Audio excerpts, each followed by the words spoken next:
छत्तीसगढ़ प्रदेश NHM कर्मचारी संघ जिला छत्तीसगढ़ दिनांक 18 अगस्त 2025 से अनिश्चितकालीन हड़ताल।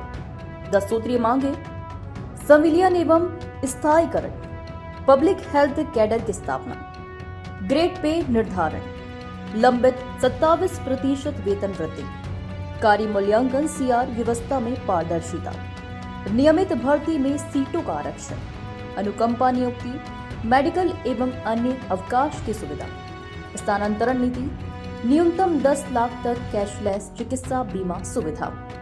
जी नमस्कार, मैं वतन भाई तरुण साहू। आज एनएचएम संघ का पूरा कर्मचारी लोग अनिश्चितकालीन हड़ताल में बैठे हुए। आइए जानते हैं उनसे बात बताएंगे। मोदी, क्या नाम है आपका? कौशलेश तिवारी मेरा नाम है। प्रदेश कार्यकारिणी में प्रदेश महासचिव के पद पे मैं संगठन में काम कर रहा हूँ। जी, आप 10 सूत्रों को लेकर मांग, क्या सूत्र बताएंगे आप?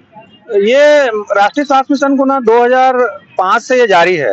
अभी वर्तमान में 16,000 संविदा पे इसमें काम करते हैं और लंबे समय से, जब से मतलब ये मिशन चल रहा है, काम की अधिकता हो रही है, उसको लेकर हम ये चाह रहे हैं कि जो सामाजिक आर्थिक सुरक्षा नहीं मिलती, असमान वेतन है, एक उसी पद पर कोई नियमित कर्मचारी उसको बहुत वेतन मिलते हैं, हमको बहुत कम मिलते हैं, जॉब की कोई सुरक्षा भी नहीं रहती। तो इसलिए हम लोग 10 सूत्री मांगों को लेकर इसमें लगे हुए हैं। उसमें सबसे पहली जो मांग है वो हमारी है क्या, संविलियन एवं स्थायीकरण। हम ये चाहते हैं कि जो सेटअप के पद में हैं और जो क्रिएट नहीं है, उन पदों में भी क्रिएट करके जो कर्मचारी काम कर रहे हैं उनका संविलियन किया जाए, जैसे कि शिक्षा कर्मियों का किया गया था छत्तीसगढ़ प्रदेश में। और सरकार के पास तो 1,60,000 शिक्षा कर्मियों का संविलियन इसी बीजेपी सरकार ने किया था, तो हम चाहते हैं कि 16,000 लोगों का भी आसानी से किया जा सकता है। दूसरा था एक पब्लिक हेल्थ कैडर है। पब्लिक हेल्थ कैडर जो है वो राष्ट्रीय स्वास्थ्य नीति जो 2017 में लागू हुई थी, उसको नरेंद्र मोदी सरकार ने जारी किया है।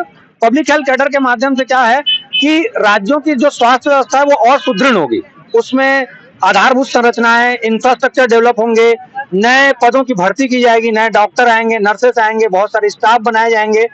तो पब्लिक हेल्थ कैडर राष्ट्रीय स्वास्थ्य नीति का विषय है और वो राज्यों को करना है। ये भारत सरकार ने निर्देश दिया है और छत्तीसगढ़ में वो लागू नहीं हुआ अभी तक। हम चाहते हैं कि उसको भी लागू किया जाए।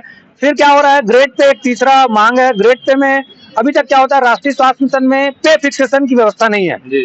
सैलरी कैसे होगी, किस प्रकार से होगी, वेतन कैसे बढ़ाए जाएंगे, उसका कोई निर्धारित क्राइटेरिया, पैमाना नहीं है। तो हम चाहते हैं कि ग्रेड पे भी रहे। इसके अलावा चौथा में हमारा सीआर एक सिस्टम होता है कि भाई कॉन्फिडेंशियल रिपोर्ट जिसको बोलते हैं, तो उसमें हर साल के आखिरी में सीआर भरा जाता है, पर सीआर भरने का जो तरीका है वो बहुत सुस्पष्ट नहीं है। सीआर भरने के लिए जो नियमावली बनाई गई है वो भी स्पष्ट नहीं है। जॉब, इससे क्या होता है, जॉब की असुरक्षा पैदा होती है।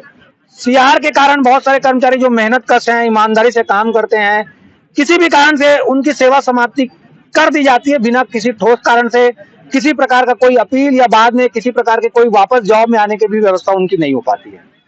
फिर हमारे पास है 5वें मांग में 27% वेतन वृद्धि।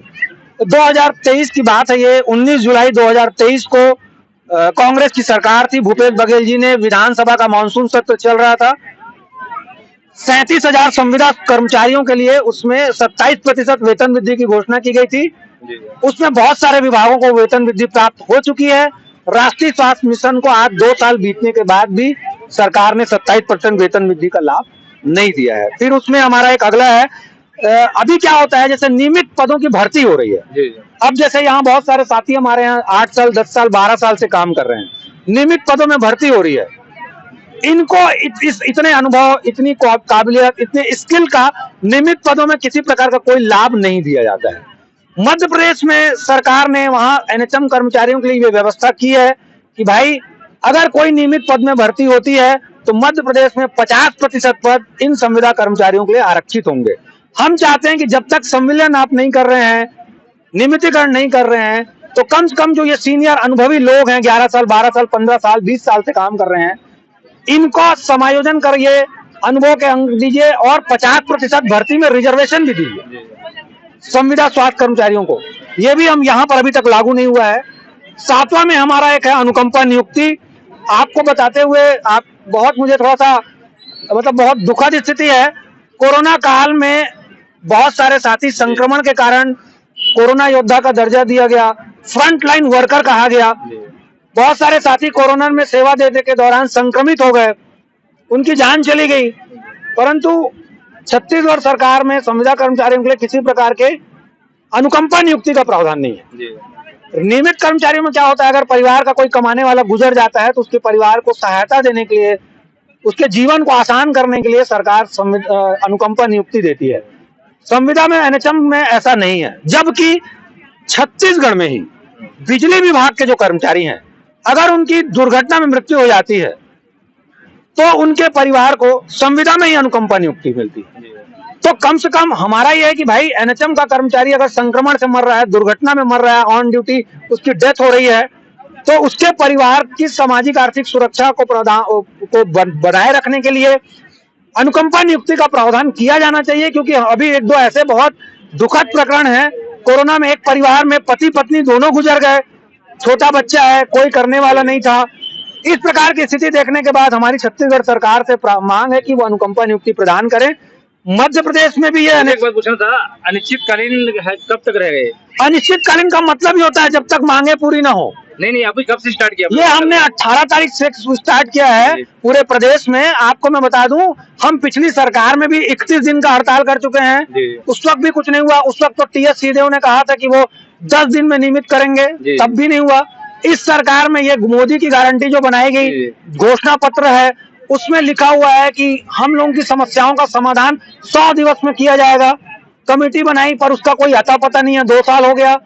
और हमने इस सरकार के कार्यकाल में मुख्यमंत्री, वित्त मंत्री, गृह मंत्री, उप मुख्यमंत्री, स्वास्थ्य मंत्री, 90 विधायक, 11 सांसद, उच्च प्रशासनिक अधिकारी, कुल मिलाकर 160 ज्ञापन हमने अभी तक दिए हैं। उस पर कोई सुनवाई ना होने के बावजूद और उसके बाद हमने इस सरकार के कार्यकाल में 1 दिन 2 दिन के ऐसे 3 प्रदर्शन हम लोगों ने किए हैं, जिसके कारण तब भी सुनवाई न होने के कारण 18 तारीख से हम लोग प्रदर्शन करने के लिए आप लोग एकत्रित हुए थे, तो मना कैसा हो गया, मतलब कारण क्या था? हाँ, हम लोगों ने संविदा प्रथा जो है, जिससे यहाँ जितने भी साथी हैं वो पीड़ित हैं। मुख्य समस्या ये है कि सरकार संविदा पे लोगों को रख रही है, उनका जीवन बर्बाद कर रही है, उनका शोषण कर रही है। तो हम इस कुप्रथा को समाप्त करने के लिए आंदोलन कर रहे हैं। पुतला किसका था? वो पुतला किसी सरकार का नहीं था, किसी मंत्री का नहीं था, किसी राजनेता का नहीं था, किसी प्रशासन के किसी व्यक्ति का नहीं था। वो पुतला यही संविदा नाम की कुप्रथा का था।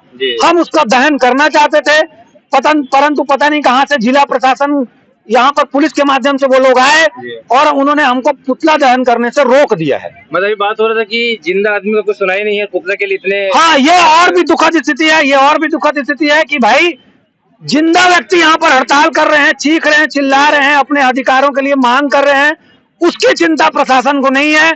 पर एक पुतले, बेजान पुतले की चिंता उनको ज्यादा है। आप देखिए, उसको कोने में ले जाके बकायदा देखभाल करके चादर उड़ा के सुला दिया गया। लिखा था कि क्या लिखा था? उसमें संविदा प्रथा लिखी हुई थी कि हम तुम्हारा दहन करने जा रहे हैं।